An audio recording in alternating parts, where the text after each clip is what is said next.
Hello বন্ধুরা, আজ আমি এমন একটি টপিক নিয়ে আলোচনা করব যা বর্তমান মার্কেটে প্রচণ্ড চর্চিত বিষয় হিসাবে রয়েছে।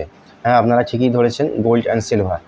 বর্তমানে গোল্ড অ্যান্ড সিলভার প্রচণ্ড হারে বেড়েছে এবং বেড়েই চলেছে। তো আমার বহু ইনভেস্টরদের এটা নিয়ে কল আসছে যে এখন গোল্ড অ্যান্ড সিলভারে ইনভেস্ট করব, কীভাবে করব, এর জন্য কোনো আলাদা কোনো ফান্ড আছে কি না, কখন করলে ভালো হবে, এবং যেভাবে 2025 সালে গোল্ড রিটার্ন দিয়েছে 26, 27, 28-এ এমন রিটার্ন দেবে কি না, এইসব নিয়ে। এছাড়াও থাকবে গোল্ড অ্যান্ড সিলভার কেন এতটা বাড়লো, আগামী দিনগুলোতে কি হতে পারে, এসব নিয়ে আমার রিসার্চ রিপোর্ট এবং অ্যানালাইসিস, আমি কিভাবে দেখছি গোল্ড অ্যান্ড সিলভারকে, আগামী দিনে কি হতে পারে, এই সমস্ত বিষয় নিয়ে আজকের ভিডিও থাকবে। ভিডিওটি শেষ পর্যন্ত দেখতে থাকুন। এটা ডেটা ড্রিভেন ভিডিও হবে, সম্পূর্ণ ডেটার উপরে থাকবে। তো আসুন গোল্ড এবং সিলভারের চার্টে নিয়ে যাই। 100 বছরের গোল্ড এবং সিলভারের চার্ট কী বলছে। এবং গোল্ড প্রাইস এক মাসে 15% বেড়েছে এবং এক বছরে 64% বেড়েছে। সিমিলারলি সিলভারও এক বছরে 70 থেকে 71% বেড়েছে। তো প্রথমেই বলি, গোল্ড অ্যান্ড সিলভার বাড়ার মূলত তিনটে কারণ আমি দেখতে পাচ্ছি।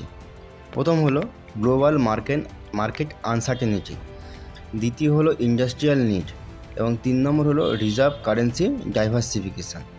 তো গ্লোবাল মার্কেট আনসার্টেনিটিটা ব্যাপারটা হলো, এখন বিভিন্ন দেশের সঙ্গে যুদ্ধে জড়িয়ে পড়েছে, যেমন রাশিয়া ইউক্রেনের সঙ্গে, ইসরায়েল হামাস বা প্যালেস্টাইনের সাথে, এছাড়াও ইসরায়েল ইরান হয়ে গেল, ভারত পাকিস্তানের মধ্যে কিছুটা হয়ে গেল। এভাবে বিভিন্ন দেশের সঙ্গে জড়িয়ে পড়েছে। এছাড়াও ট্রাম্প ট্যারিফ ওয়ারও শুরু করেছে। তো এই সমস্ত কারণে গ্লোবাল মার্কেট আনসার্টেনিটি হয়ে আছে। তাই জন্য সবাই কী করে, যখন গ্লোবাল মার্কেট আনসার্টেনিটি হয়ে থাকে তখন সবাই রিজার্ভে গোল্ড এবং সিলভারকে পারচেস করে। দ্বিতীয় হলো ইন্ডাস্ট্রিয়াল নিড। বর্তমানে যদি আপনি চার্ট দেখি, ইন্ডাস্ট্রিয়াল নিডে সিলভারকে খুবই গুরুত্বপূর্ণ মেটাল হিসাবে ব্যবহার করছে সবাই। যদি সিলভারের চার্ট দেখেন তাহলে 17% মোটামুটি জুয়েলারি ইউজ হচ্ছে এবং 17.8% ইনভেস্টের পারপাসে ইউজ হচ্ছে। Major of the amount 59% industrial কেসে ব্যবহৃত হচ্ছে। ইন্ডাস্ট্রিয়াল কেসগুলি কোনটা? যেমন ইলেকট্রিসিটির জন্য ব্যবহার করা হচ্ছে, সোলার প্যানেলের জন্য ব্যবহার করা হচ্ছে, মেডিকেল অ্যাপ্লায়েন্সেস, অটোমোবাইল ইন্ডাস্ট্রি বা আপনারা ইভি বলতে পারেন, যেগুলো নতুন জেনারেশন তৈরি হচ্ছে, এইসবে সিলভার খুব ইউজ হচ্ছে। এবং যে থার্ড কারণটা সবথেকে গুরুত্বপূর্ণ, রিজার্ভ কারেন্সি ডাইভার্সিফিকেশান। সো বর্তমানে প্রায় সব দেশগুলি ডলারকে রিজার্ভ কারেন্সি হিসাবে ইউজ করে, কারণ বেশিরভাগ ট্রেড ডলারে হয়। সো এই ডলারের ডিপেন্ডেন্সিটা শেষ করার জন্য ব্রিক্স দেশগুলি নতুন কারেন্সি আনার চেষ্টা করছে, যার পরিমাপ বেশিরভাগটি গোল্ড এবং সিলভারের পরিমাপ হিসাবেই করা হবে। তাই প্রতিটা দেশ গোল্ড এবং সিলভার কিনছে, ইনক্লুডিং সেন্ট্রাল ব্যাঙ্ক। যদি এমন হয় তাহলে আমেরিকার ক্ষমতা প্রচুর কমে যাবে এবং আমেরিকার উপর বিভিন্ন দেশের যে ডিপেন্ডেন্সি সেগুলিও কমে যাবে। তাই ট্রাম্প ট্যারিফ ওয়ারের মাধ্যমে সব দেশগুলোকে ওয়ার্নিং দিচ্ছে এবং এর জন্য মার্কেট শর্ট টার্মে একটু ট্র্যাভেলের মধ্যে আছে। এছাড়াও যে ট্যারিফ ভারতের উপর চাপানো হয়েছে তার ফলে এবং গ্লোবাল মার্কেট যে আনসার্টেনিটি আছে, প্রত্যেকটা কোম্পানির রেজাল্টও অতটা ভালো আসছে না, ওই জন্য মার্কেটও শর্ট টার্মে এরকমই থাকার পরিকল্পনা আছে। এবার যদি আমার অ্যানালাইসিস মতে বলি, আমার রিসার্চ কি বলছে, তাহলে আপনাদেরকে 100 বছরের চার্ট দেখাই গোল্ডে।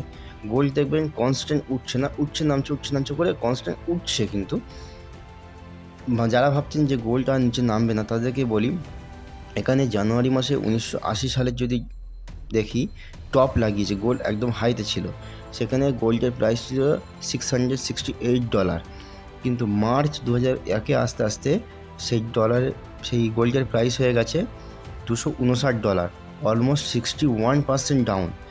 সিমিলারলি যদি জুলাই 2001-এ দেখেন, $1614 ছিল, ডিসেম্বর 2016-তে $1152 চলে এসছে। এখানে মোটামুটি 30% মোটামুটি ডাউন ছিল।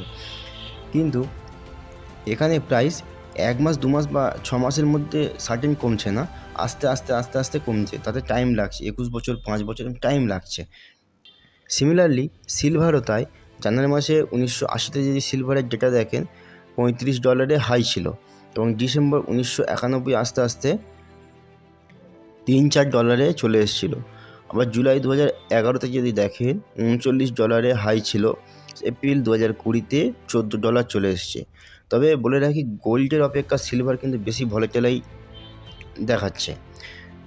সিলভার টপ অ্যাচিভ করার পরে অল টাইম হাই যাওয়ার পরে গোল্ডের থেকে বেশি পরিমাণ পড়ছে, কিন্তু যেহেতু ইন্ডাস্ট্রিয়াল প্রোডাক্টে বর্তমানে সিলভারের চাহিদা ইনভেস্টমেন্ট এবং জুয়েলারির থেকে বেশি পরিমাণে ইউজ হচ্ছে, তাই আগামী দিনগুলোতে এর ভলেটিলিটি একটু হলেও কম হবে, এটা আশা করা যায়। তো বর্তমানে আমি কি দেখছি, বর্তমানে আমার রিসার্চ অ্যান্ড অ্যানালাইসিস অনুযায়ী এটা আমি দেখছি যে গোল্ড বছরখানিক মানে র্যালি দেবে, আস্তে আস্তে যাবে। এখন যেখানে আছে সেখান থেকে 15% 18% গোল্ড আরও উঠতে পারে, এবং সিলভারও তাই।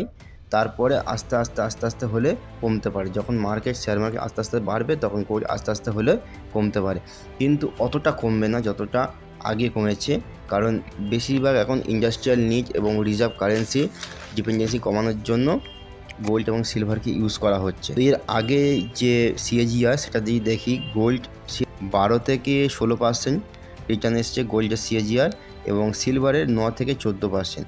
তবে এই র্যালিটা দেওয়ার পরে এই নাম্বারটা এসছে।